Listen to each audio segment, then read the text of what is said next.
Hello, welcome to Cars Unboxed. As part of my Marked Deck series, we're going to be looking at the carbon playing cards. These are the Diamond editions, designed by Nick Nisco and Luke Wadey as part of the Elemental playing card series. This video is entirely focusing on the Marked Deck. If you want to see a full unboxing to go through this deck in detail, click on this link here.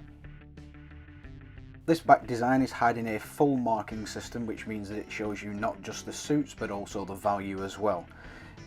The geometric pattern, the mosaics that you can see all over, hide really well the markings. Now you can see here where I've marked the blue and the red.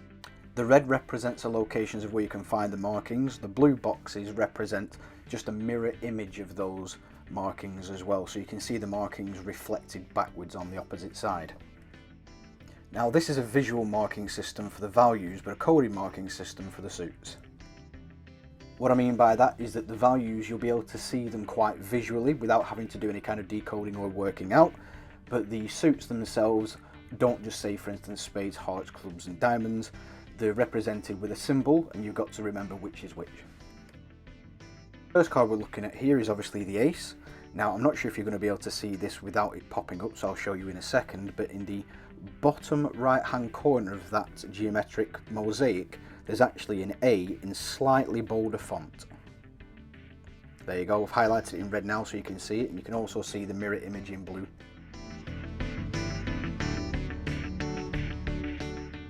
And then for the number 2, that bold A disappears and you'll start to see the outline of a bolder number 2. This theme continues for the rest of the values, so you might just be able to make out the number 3. Here it is a little bit clearer now so you can see where it's hiding. And the number 4 very small towards the top left side. And again I'll highlight that for you so you can see it a bit clearer there in the red. The 5 is back down to the bottom right side near where the 2 and the 3 was hiding. There you go. Not quite a complete 5, but you still get the point. Then a bit more to the left, the 6 is hiding, and it's a little bit more square and slightly angled, but you can still make it out, especially once I've shown it you there. The 7's on the far right of that square. There you go, you can see it nice and bold there. I'm hoping you're starting to see how this works for the pattern. A number 8 just below where the 7 was. Again, it's always that slightly bolder black lines. The 9 squeezed into a very square and angled look here. To me it looks more like a G, but it does the job nicely. For the 10 they use the Roman numeral X, which is slap bang in the centre. Then we switch to the courts, and you might be able to see the J hiding in the middle of the top. Again slightly angled. Then the Queen in the centre, a very awkward looking Q, but you'll still be able to make it out. And then for a King, there's a nice bold K towards the bottom there. And this King is the King of Clubs. Now you can make that out. Just to the right of that square there's a little V that's a little bit bolder. This is the symbol for the clubs. The spades is denoted by a tiny little triangle at the bottom.